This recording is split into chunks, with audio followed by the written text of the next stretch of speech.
میری بیوی حاملہ تھی اور میں اپنے دل پر پتھر رکھ کے بیٹھا تھا کہ میں جانتا تھا وہ بچہ میرا نہیں، کیونکہ میں تو بانجھ تھا، لیکن اپنا عیب چھپانے کے لیے میں خاموش رہا۔ جب میری بیوی نے بچے کو جنم دے دیا تو یہ جاننے کے لیے یہ بچہ کس کا ہے، میں نے بچے کا DNA کروایا، لیکن سر پر آسمان ٹوٹ پڑا اور مجھے بیوی سے نفرت ہونے لگی کہ وہ بچہ تو میرا نام قیصر اصغر ہے اور میں ایک کمپنی میں گارڈ کی نوکری کرتا ہوں، کیونکہ میں نے بمشکل 3rd ڈویژن میں میٹرک پاس کیا تھا اور اس کے بعد پرائیویٹ FA تک نہیں کر پایا تھا، کیونکہ میری جیب مجھے پڑھائی کا چونچلا پالنے کی اجازت نہیں دیتی تھی۔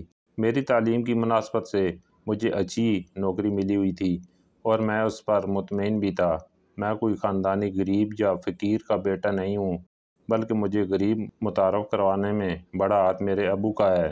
جیسی زندگی میں گزار رہا تھا، میرے بڑے بہن بھائی اس کے برعکس زندگی گزار رہے تھے۔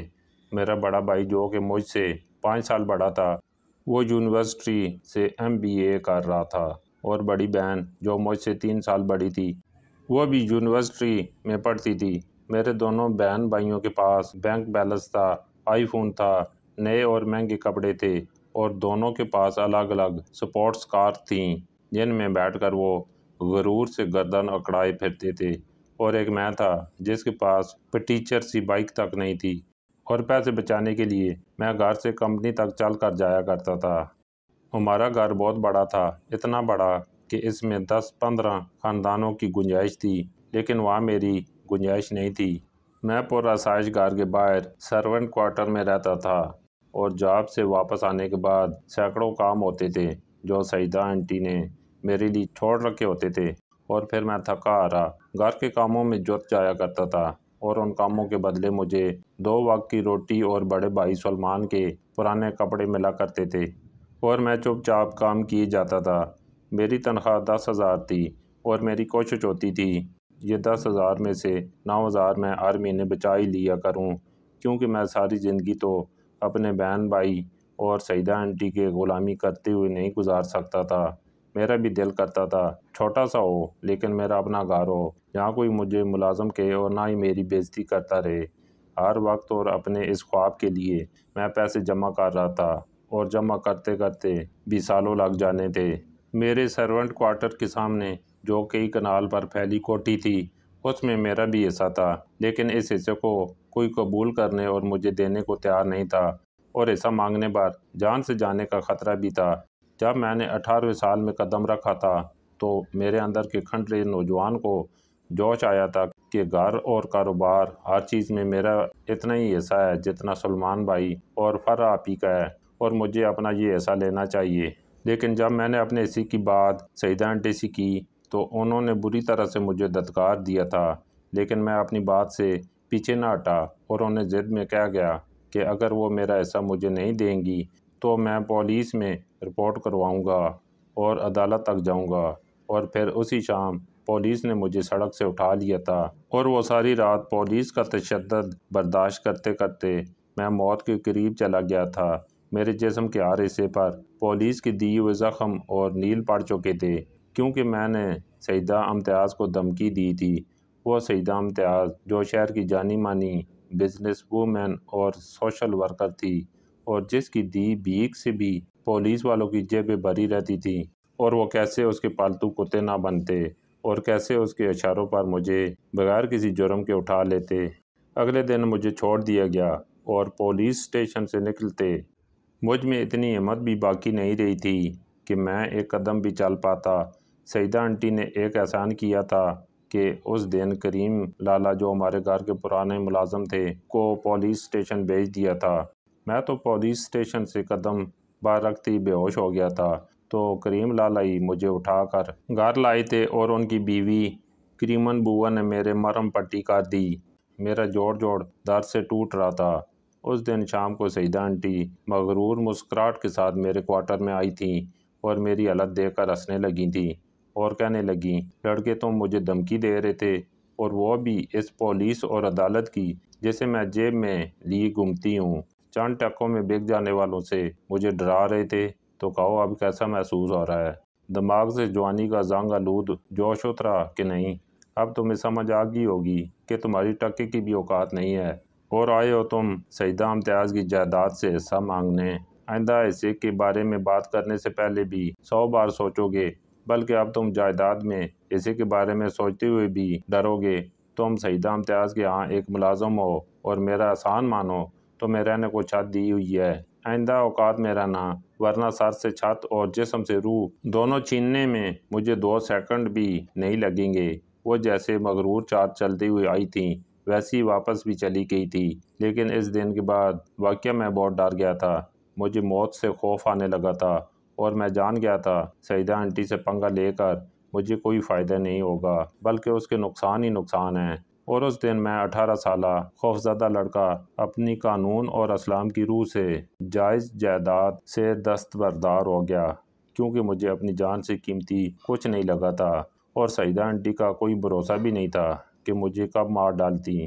پولیس والوں نے میری ٹانگوں پر ڈنڈوں سے اتنا مارا تھا کئی دن تک میں صحیح سے چل بھی نہیں پایا تھا۔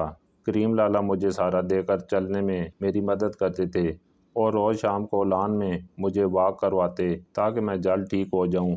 ایک دن میں کریم لالا کا سہارا لیے جب لان میں واک کر رہا تھا تو سلمان بھائی کی گاڑی شور مچاتی ہوئی گھر میں داخل ہوئی تھی۔ وہ گاڑی سے اتر کر اندر جانے لگے تھے کہ مجھے دیکھ کر روک کے اور سر تا پیر میرا جائزہ لیتے ہوئے ہنسنے لگے تھے، اور پھر بولے تھے کہ جب بندہ اوقات سے باہر نکلنے کی کوشش کرتا ہے تو اسے اوقات میں لانے کے لیے سب کرنا پڑتا ہے تاکہ عقل ٹھکانے آ سکے۔ کہو تو اب تمہاری عقل ٹھکانے آ گئی ہوگی، اور اگر نہ آئی ہو تو میں لے آؤں گا۔ میری یہ بے عزتی ہر روز اسی گھر میں ہوا کرتی تھی، کیونکہ میں یتیم تھا، نہ میرا باپ تھا اور نہ ہی میری ماں، اور یتیمی کی زندگی ایسی ہوتی ہے۔ سیدہ آنٹی میرے ابو کی سیکرٹری ہوا کرتی تھیں، اور پھر میرے ابو کی بیوی بن گئی۔ میرے امی اور ابو نے لو میرج کی تھی، اور پھر میرا جنم ہوا تھا۔ میرے ماں باپ مجھ سے بہت پیار کرتے تھے، اور ہماری زندگی بالکل کسی خواب جیسی تھی۔ ہمارا بڑا سا گھر، لاڈ اٹھانے والے ابو اور پیار کرنے والی امی۔ میری کوئی ایسی خواہش نہ تھی جو پوری نہ ہوئی ہو۔ میری ہر خواہش ابو میرے منہ سے نکلنے سے پہلے پوری کر لیا کرتے تھے۔ ہم بہت اچھی زندگی گزار رہے تھے، لیکن پھر اچانک سے ہماری زندگیوں میں بہت بڑا طوفان آ گیا، بلکہ طوفان نہیں، قیامت ٹوٹی تھی ہم پر اور ہمیں تباہ و برباد کر گئی تھی۔ کچھ ایسا ہوا تھا کہ ہماری زندگیاں اچانک سے بدل گئی تھیں۔ میں نے سوچا بھی نہیں تھا کبھی ایسا ہو سکتا ہے۔ قسمت اتنا بڑا کھیل ہمارے ساتھ کھیل سکتی تھی، اور خاص کر میں جس نے ابھی دنیا کو سمجھا بھی نہیں تھا، اور میری دنیا ہی اجڑ گئی۔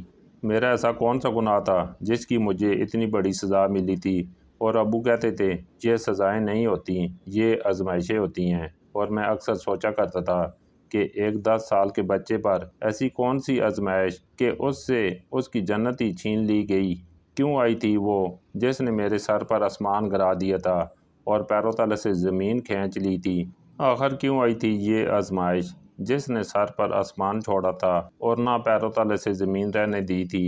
مجھے لگا تھا میں بے آسرا اور بے سہارا ہو گیا ہوں، لیکن پھر ابو نے مجھے اپنے سینے سے لگا لیا تھا۔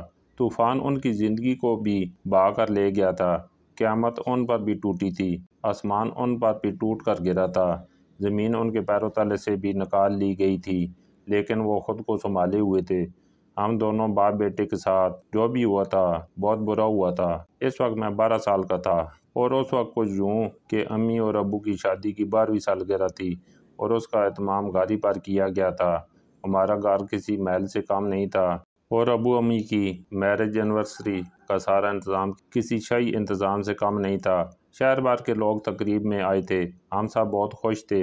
تالیوں اور کھلکھلاٹوں کے بیچ کیک کاٹا گیا تھا۔ امی ابو نے سب سے تحائف وصول لیے، اور پھر کھانے کا دور چلا تھا۔ امی نے مجھے اپنے ہاتھوں سے کھانا کھلایا تھا۔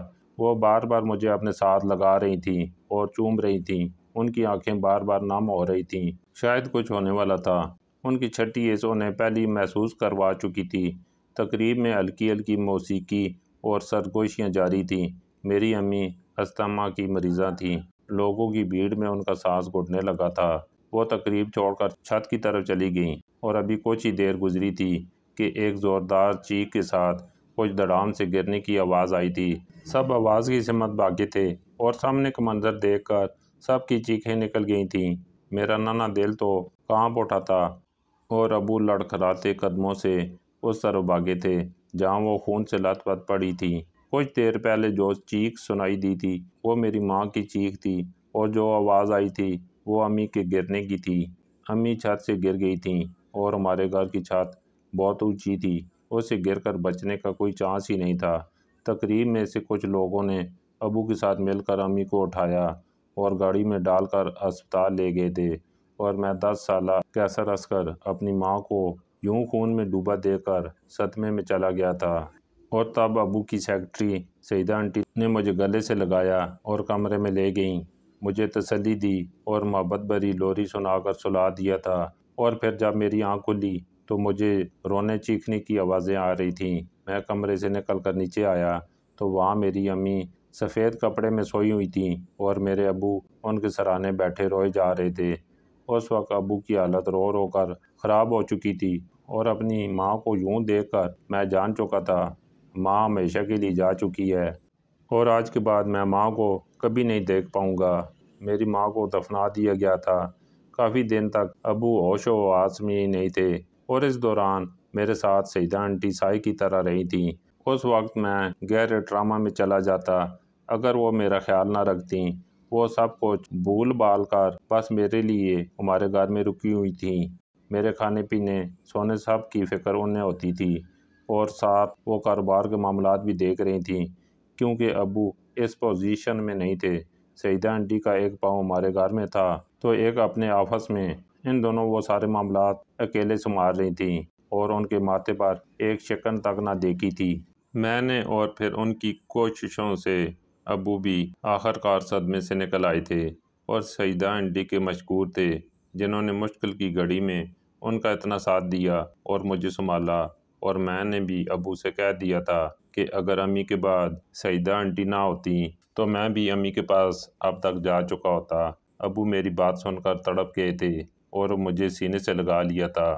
وہ سعیدہ آنٹی کا جتنا بھی شکر ادا کرتے کم تھا، اور پھر تو میں ہر وقت سعیدہ آنٹی کرنے لگا تھا۔ مجھے 24 گھنٹوں میں ان کی ضرورت رہنے لگی تھی، لیکن وہ ہر وقت میرے پاس نہیں ہو سکتی تھیں۔ لیکن میں ان کا اتنا عادی سا ہو گیا تھا۔ وہ امی کے بعد مجھے امی سی لگنے لگی تھیں۔ وہ میرے اسکول ٹیچر سے میرا رپورٹ کارڈ لینے آئی تھیں۔ وہ میرے لیے اپنے ہاتھوں سے مزے کے کھانے بنا کر بھیجا کرتی تھیں، اور تحفے بھی بھیجا کرتی تھیں۔ سعیدہ آنٹی مجھے بہت اچھی لگتی تھیں، اور میں ہر وقت ابو کے سامنے ان کی تعریفیں کرنے لگتا تھا۔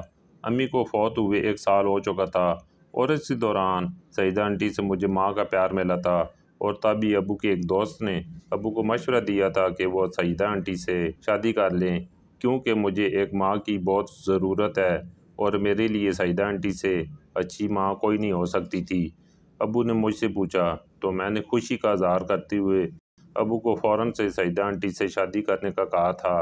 میرے لیے اس سے اچھی بات اور کیا ہو سکتی تھی کہ سعیدہ آنٹی ہر وقت میرے پاس رہتی اور ہر وقت مجھے پیار کرتی۔ لیکن پھر ایک مسئلہ تھا کہ جیسے میں اپنے ابو کا بیٹا تھا تو سعیدہ آنٹی کی بھی 2 بچے تھے۔ بڑا بیٹا سلمان جو 16 سال کا تھا، اور بیٹی کشمالہ 14 سال کی تھی۔ سعیدہ آنٹی طلاق یافتہ تھیں اور جاب کر کے اپنا اور اپنے بچوں کا پیٹ پالتی تھیں، کیونکہ طلاق کے بعد ان کے ماں باپ نے انہیں اپنے گھر رکھنے سے انکار کر دیا تھا، کیونکہ اس طرح پھر ان کی دوسری بیٹیوں کی پر بھی اثر پڑتا تھا۔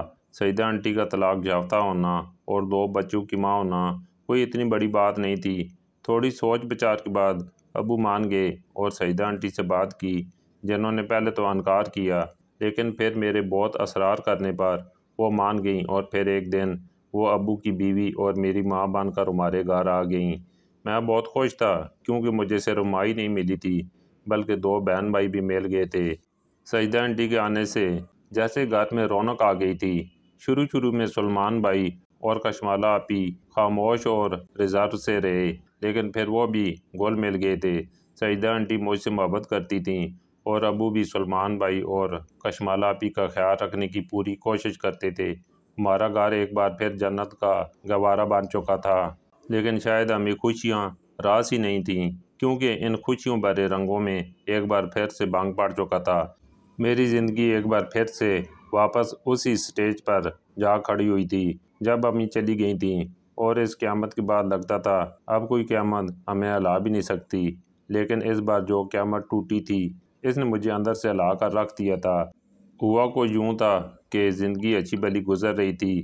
سعیدہ آنٹی اور ابو کی شادی کو 4 سال ہو چکے تھے، اور ان 4 سالوں میں نہ مجھے سعیدہ آنٹی سے کوئی شکایت رہی تھی اور نہ ہی ابو کو۔ وہ ایک اچھی ماں، اچھی بیوی اور بیسٹ ورکنگ وومن تھیں۔ ان کے دل میں پیار ہی پیار تھا، اور سب سے زیادہ پیار تو میرے لیے تھا۔ میں ان کا لاڈلا بیٹا تھا۔ لیکن پھر ایک دم سب کچھ بدلا جب اچانک سے ابو کی طبیعت خراب ہونے لگی تھی، اور 1-2 دن ابو کی طبیعت میں معمولی سی تبدیلی آئی اور پھر اچانک سے ان کا انتقال ہو گیا۔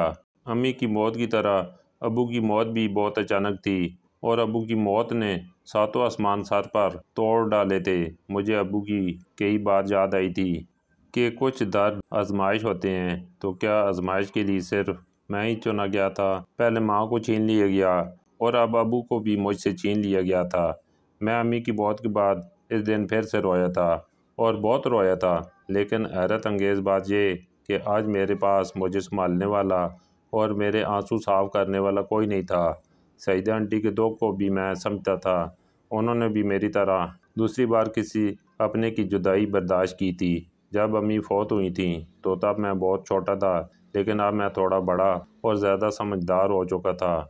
کچھ دن بعد میں خود ہی سنبھل گیا تھا اور اپنے کمرے سے نکل کر سعیدہ آنٹی کے کمرے کی طرف گیا تھا۔ میں کچھ وقت ان کے ساتھ گزارنا چاہتا تھا۔ ان کے کمرے کا دروازہ کھلا ہوا تھا، لیکن ان کے کمرے کے پاس پہنچ کر اندر سے آتی آوازیں سن کر رک گیا تھا، اور پھر جو کچھ میں نے سنا اور دیکھا، میرے پیروں تلے سے زمین نکل گئی تھی۔ میرے ساتھ اتنا بڑا دھوکہ ہو چکا تھا، اور نہ مجھے اور نہ ابو کو پتہ چل سکا تھا۔ سعیدہ آنٹی کے کمرے کے صوفے پر ٹانگ پر ٹانگ رکھے بیٹھے مرد کو میں پہچان چکا تھا۔ اس کی تصویر کئی بار کشمالہ آپی کے پاس دیکھ رکھی تھی۔ اندر بیٹھا وہ مرد کشمالہ آپی اور سلمان بھائی کا باپ اور سعیدہ آنٹی کا سابقہ شوہر تھا، جس نے انہیں طلاق دے کر گھر سے نکال دیا تھا۔ اور سعیدہ آنٹی کے بقول وہ ان پر بہت ظلم بھی کرتا تھا، لیکن وہ جیسے ان کے ساتھ باتیں کر رہی تھیں تو اس سے وہ دونوں محبوب اور محبوبہ لگ رہے تھے، اور تب بھی بہت بڑے بڑے رازوں کا خلاصہ ہوا تھا۔ پہلا بڑا اور نہایت بھیانک راز میری ماں کی موت تھی۔ میری ماں حادثاتی طور پر نہیں مری تھی، بلکہ یہ سب کچھ پری پلان تھا سعیدہ آنٹی کا۔ انہوں نے میری ماں کو چھت سے دھکا دے کر پھینکا تھا، اور پھر اپنی زبان میں چاشنی گھول کر ان کی جگہ لے لی تھی۔ اور دوسرا بھیانک راز میرے ابو کی موت تھی، اور وہ موت بیتی بھی نہیں تھی بلکہ قتل تھا۔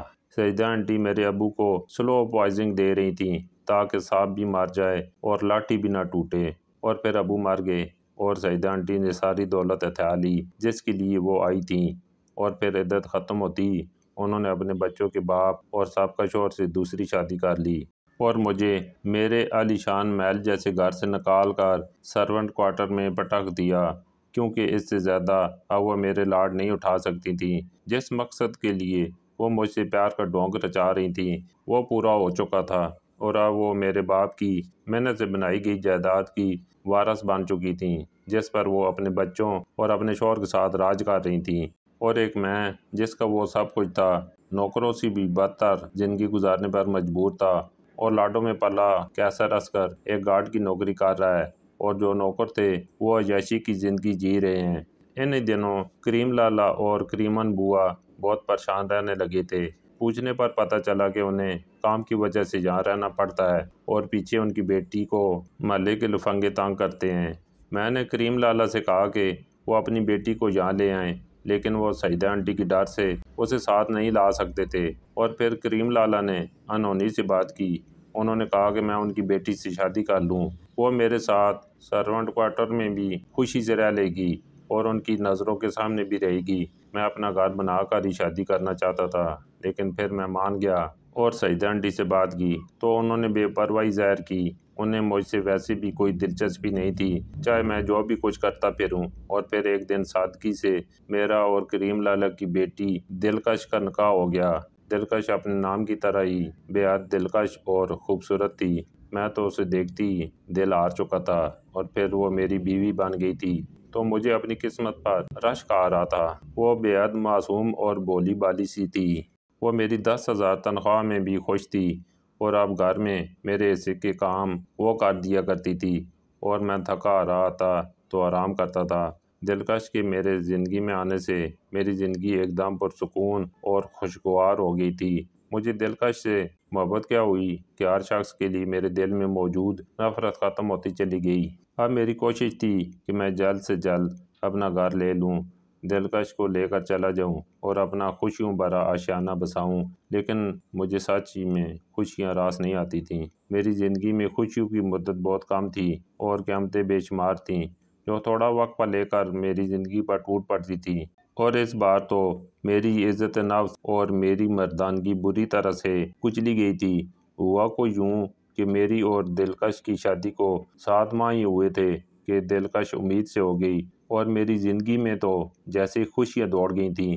میں نے بچوں میں مٹھائی تقسیم کی تھی اور دلکش کا تو بہت خیال رکھنے لگا تھا، بالکل ہاتھ کا چھالا بنا کر رکھ دیا تھا اسے، اور منتظر تھا کہ کب 9 ماہ کا کٹن مرحلہ کٹ جائے اور میری باہوں میں میری اولاد ہو۔ لیکن پھر سب کچھ بدل گیا۔ میرے اندر سے ساری خوشی تب ختم ہوئی جب ایک دن اٹیچی میں سے کچھ نکالتے ہوئے میرے ہاتھ میں برسوں پرانی وہ میڈیکل رپورٹ اور دوائیوں کے خالی پیکٹ آ گئے۔ جب پولیس والوں نے مجھے مارا تھا اور جب میں نے رپورٹ پر یوں ہی سرسری سی نظر ڈالی تو ان میں سے ایک رپورٹ دیکھ کر میرے پیروں تلے سے زمین نکل گئی تھی۔ میں نے آنکھیں مال مال کر کئی بار اس رپورٹ کو دیکھا اور خدا سے دعا کی کہ یہ بس میری نظر کا دھوکہ ہو، اور جا کر میں نے ڈاکٹر کو چیک کروایا تو سب کچھ سچ ثابت ہو گیا۔ میں باپ نہیں بن سکتا تھا اور یہ نقصان پولیس والوں کے بے انتہا تشدد کے وقت ہوا تھا جس سے میں انجان تھا، اور کاش انجان ہی رہتا، کیونکہ آگئی عذاب تھی کہ اگر میں باپ بننے کی صلاحیت ہی نہیں رکھتا تھا تو کیسے میری بیوی دلکش حاملہ تھی۔ مجھے کچھ سمجھ نہیں آ رہی تھی کہ میں کروں تو کیا کروں۔ اگر میں دلکش سے بات کرتا تو سب کو میری خامی پتہ چل جاتی، اور مرد کے لیے یہ بات بڑی شرمندگی کی ہوتی ہے۔ میں دل پر پتھر رکھ کے خاموش رہا تھا۔ اگر میں بانجھ تھا تو وہ بچہ کس کا تھا؟ اور دلکش جو اتنی معصوم اور بھولی بھالی لگتی ہے، اس نے میرے ساتھ اور ہمارے رشتے کے ساتھ بے ایمانی کی تھی جس کا نتیجہ اس کی گود میں پڑ رہا تھا۔ میرے اندر طوفان اٹھا ہوا تھا اور میں خود کو شانت رکھ رہا تھا۔ کچھ ماہ یوں ہی گزرے اور پھر بچہ پیدا ہو گیا۔ وہ بیٹی تھی جسے دیکھ کر دلکش بہت خوش ہوئی تھی اور میری طرف بڑھایا تھا اسے، لیکن میں وہاں سے غصے سے نکل آیا تھا، اور پھر میں نے بچی کا DNA کروانے کا سوچا تھا اور پھر کروا بھی دیا، لیکن DNA کی رپورٹ دیکھ کر مجھے دلکش چہرے سے بے انتہا نفرت ہوئی تھی، کیونکہ وہ بچہ اس شخص کا تھا جس کو لے کر پچھلے کچھ دن سے مجھے شک گزر رہا تھا۔ میں نے دماغ کو ٹھنڈا رکھ کر پچھلے کچھ دنوں سے معاملے کی تحقیق شروع کر دی تھی، اور تب مجھے پتہ چلا کہ دلکش تو کبھی بھی گھر سے باہر نہیں نکلی، اور تب میرا پہلا شک گھر کے بیدی کی طرف گیا تھا، اور میرا شک ٹھیک تھا۔ وہ بچہ سلمان بھائی کا تھا۔ دلکش نے سلمان بھائی کے ساتھ مل کر میری پیٹھ پہ چھرا گھونپا تھا۔ میں نے دلکش کا بھیانک چہرہ دیکھ لیا تھا اور اب اس کے ماں باپ کو بھی دکھانا چاہتا تھا، لیکن اس سے پہلے مجھے دلکش سے بات کرنے کے بعد مجھ پر غم و غصے کی کیفیت طاری ہو گئی تھی۔ میں نے دلکش کو سچ بتا دیا کہ میں باپ نہیں بن سکتا، اور تب دلکش نے روتے ہوئے مجھے ساری بات بتائی کہ وہ میری جگہ پر کام کرنے ایک دن شام کے وقت کوٹھی کے اندر گئی تو سعیدہ آنٹی اور کشمالہ آپی گھر پر نہیں تھیں، صرف سلمان بھائی تھا، اور اس نے موقع کا فائدہ اٹھاتے ہوئے دلکش کو اپنے کمرے میں لاک کر دیا اور پھر اپنی ضرورت پوری کی کہ وہ مجھے مار ڈالے گا اگر وہ کسی کو بتائے گی۔ دلکش بہت رو رہی تھی اور مجھ سے معافی مانگ رہی تھی، اور میں خود کو بے بس محسوس کر رہا تھا۔ میں ان کمینوں ماں بچوں کے خلاف کچھ کرنا چاہتا تھا، مگر کیسے؟ اور تب ہی مجھے ایک NGO کا پتہ چلا جو عورتوں کو انصاف دلواتی ہے، اور پھر میں نے اس NGO سے رابطہ کیا اور انہیں ساری صورتحال بتا دی۔ NGO کی اونر ایک درمیانی عمر کی خاتون تھی جس نے ہمارا ساتھ دینے کا وعدہ کیا، اور پھر سلمان پر ریپ کیس کر دیا، اور میڈیا کے ذریعے بات اتنی پھیلی کہ سلمان کو پولیس کو گرفتار کرنا پڑا۔ سعیدہ آنٹی نے مجھے ڈرایا دھمکایا، لیکن اب اگر میں ڈر جاتا تو سلمان کو روز روز میری بیوی کی عزت پامال کرنے کا موقع مل جاتا، اور ویسے بھی کیس میڈیا نے اتنا ہائی لائٹ کر دیا تھا کہ اب سعیدہ آنٹی ہمیں نقصان پہنچانا بھی افورڈ نہیں کر سکتی تھی۔ ہمارا کیس اتنا سٹرونگ تھا، اور تبھی ساتھ میں نے اپنی ماں اور باپ کے قتل کا مقدمہ بھی درج کروا دیا، جس کے عینی شاہد کریم لالا خود تھے۔ انہوں نے سعیدہ آنٹی کو میری امی کو چھت سے دھکا دیتے ہوئے دیکھا تھا، لیکن پھر سعیدہ آنٹی کے ڈرانے پر کچھ نہ بولے تھے۔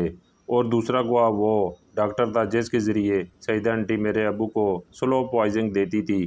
وہ ڈاکٹر وعدہ معاف گواہ بن گیا تھا، اور اس نے سعیدہ آنٹی اور اس کے شوہر دونوں خلاف گواہی دی، جن کے کہنے پر اس نے سب کچھ کیا تھا۔ ہمارا پاسا ایک دم ہی پلٹ کر کافی وزنی ہو چکا تھا، اور اس میں بڑا ہاتھ میڈیا کا تھا۔ وہ پولیس والے جو سعیدہ آنٹی کے پالتو کتے تھے، میڈیا سے گھبرا کر انہوں نے کورٹ کے آرڈر پر سعیدہ آنٹی اور ان کے شوہر کو گرفتار کر دیا تھا، اور پھر کچھ ہی پیشیوں میں فیصلہ ہو گیا تھا۔ سعیدہ آنٹی کو میری امی اور ابو کے قتل اور اپنے شوہر کے ساتھ مل کر جعل سازی کرنے کے جرم میں عمر قید اور 50 لاکھ جرمانے کی سزا سنا دی تھی، اور جرمانہ ادا نہ کرنے کی صورت میں مزید 10 سال کی قید سنائی گئی تھی، اور سلمان کو دلکش کے ساتھ زیادتی کرنے اور اسے جان سے مار ڈالنے کی دھمکی دینے کے جرم میں سزائے موت سنا دی گئی تھی۔ اور سعیدہ آنٹی کی بیٹی کشمالہ نے اتنی بے عزتی سے تنگ آ کر خودکشی کر لی تھی۔ ظالم اپنے انجام کو پہنچ چکے تھے۔ ظلم کی رات چاہے کتنی بھی گہری کیوں نہ ہو، انصاف کا اجالا ضرور ہوتا ہے، اور میری زندگی میں بھی وہ اجالا آ گیا تھا۔ مجھے میرا وہ سب کچھ واپس مل چکا تھا جو مجھ سے کبھی چھین لیا گیا تھا۔ اپنے عالی شان محل میں دلکش کے ساتھ میں شفٹ ہو گیا، اور دلکش کی بیٹی کو میں نے اپنی بیٹی مان لیا تھا۔ نفرت کر کے میں کیا کر لیتا، اس کا تو کوئی قصور نہیں تھا، اور ویسے بھی بیٹیاں تو سانجھی ہوتی ہیں۔